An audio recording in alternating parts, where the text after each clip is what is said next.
Don't worry, be happy. May kanta pa yan guys, diba? Noong mga 90s. Napaghahalata yung mga edad natin, no? May kanta yan. Don't worry, be happy. Yan. So, ganun lang dapat guys. Don't worry, be happy.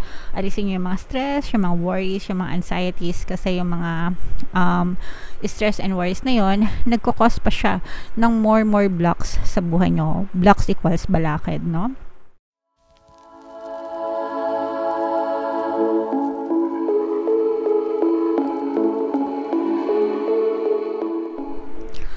Hello guys, hello Gemini, welcome back to Pinay Pixie Tarot. Ang pamagat ng ating episode for tonight is Messages from the Universe para ngayong October to November guys, para sa Gemini, Sun, Moon, Rising, Sign, and Venus. General reading lang, pwede mag-resonate, pwedeng hindi, positive or negative energy. Comment down below guys if naka-resonate kayo sa mga mensahe para sa inyo. So, yung first message natin guys, illusion, embrace the truth mga kapiksi. You have to understand na yung iyong 3D or yung physical reality is just an illusion.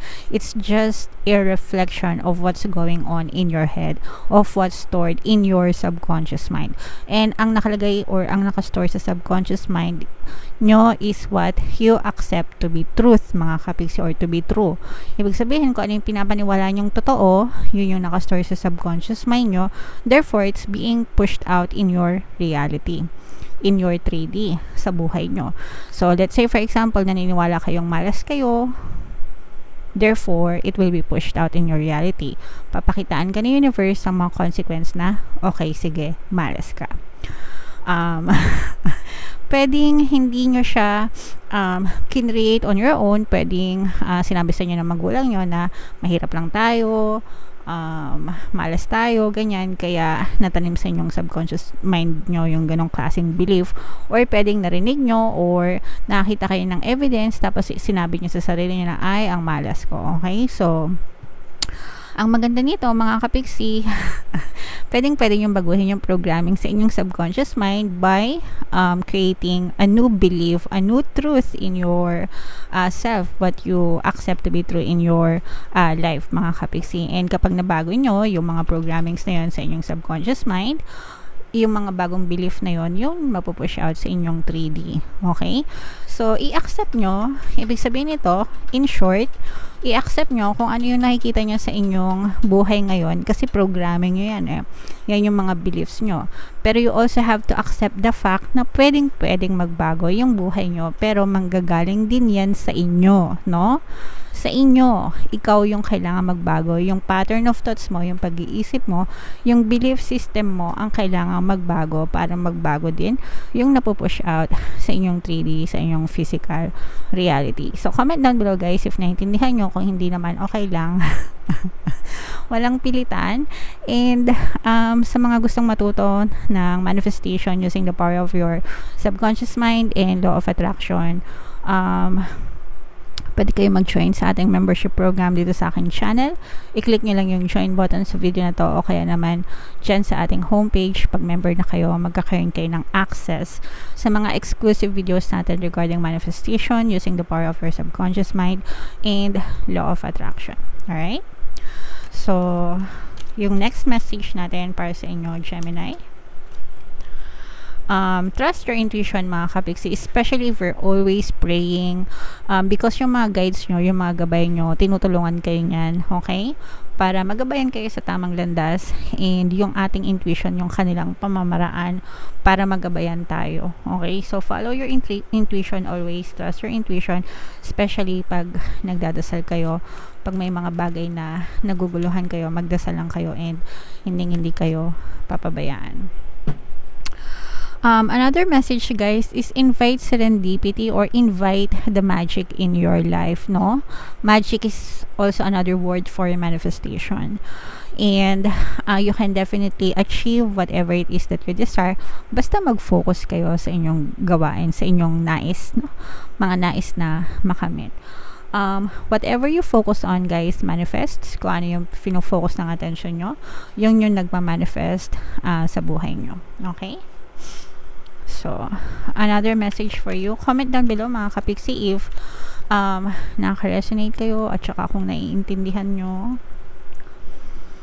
Don't worry, be happy. May kanta pa yan guys, diba? Noong mga 1990s. Napaghahalata yung mga edad natin, no? May kanta yan. Don't worry, be happy. Yan. So, ganun lang dapat guys. Don't worry, be happy. Alisin nyo yung mga stress, yung mga worries, yung mga anxieties. Kasi yung mga stress and worries na yon, nagkukos pa siya ng more blocks sa buhay nyo. Blocks equals balakid, no? Blocks equals paghihirap, ganyan. So, kung gusto niyo maging magaan yung buhay nyo, alisin niyo yung mga stress, alisin niyo yung mga negative emotions, and then, don't worry, be happy. Maging happy lang tayo. Okay? Just tell yourself that everything is working out in your favor. I-comment nyo na rin yan, guys. Don't worry, be happy. Yeah. Para happy lang tayo, okay? Another message for you, Gemini, Archangel Raphael. Kapag lumalabas ito, guys, no, pagtuunan natin ng atensyon ang ating kalusugan sa lahat ng aspeto, mga kapiksi, physical, mental, emotional, and even yung spiritual health natin.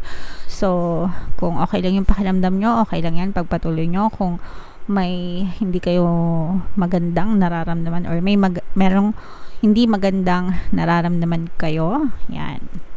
Kumonsulta agad sa mga manggagamot kasi sila yung mga eksperto na makapag-diagnose ng inyong karamdaman. Alright? At saka huwag niyong papabayaan yung kalusugan nyo, guys, no? Health is wealth, okay? And yung last na message for you, Gemini, self-reliance, ito yung pagiging independent, mga kapiksi. Don't be afraid to fly solo.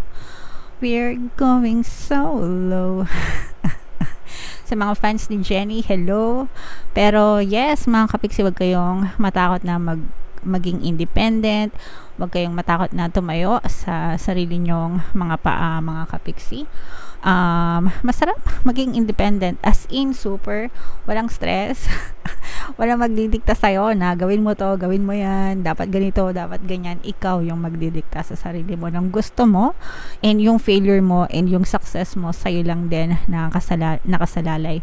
Most ng mga successful na tao, sila yung mga independent na tao because they know na hindi sila pwedeng mag-fail. Kasi pag nag-fail sila, wala silang ibang pwedeng sisihin kundi sarili nila. So, most ng mga successful na tao ay talaga yung mga independent na people. So, yeah. Alright? So, comment down below, Gemini, if naka-resonate kayo dyan sa mga messages para sa inyo. Tingnan pa natin yung additional na mensahe for you, Gemini. Habang sinashuffle natin to, panoorin nyo muna tong video natin regarding sa ating paano mag-manifest ng abundance video course. Kapiksi, sawa ka na ba sa mga struggles at hirap sa buhay mo? Masipag ka ba at masikap sa buhay ngunit hindi ka pa rin umaasenso? Ilang beses ka na bang nag-attempt magnegosyo at mag-invest pero palagi ka pa rin nalulugi?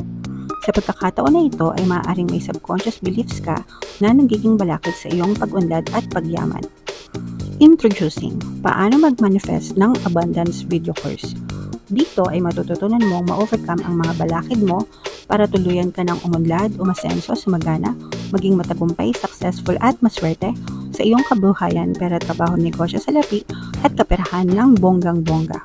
Dali, mag-send na ng email sa pinoypixie@gmail.com at simulan na ang iyong pagyaman ngayon. Alright, so gusto mo bang yumaman, umunlad at umasenso ka, Pixie? Kung gusto mong yumaman ng bonggang-bongga, mag-avail ka na ng course na yan. Sobrang ganda talaga. And good news kasi magbibigay ako ng 10% discount until October 31, mga kapiksi. So mag-avail na kayo habang mainit-init pa.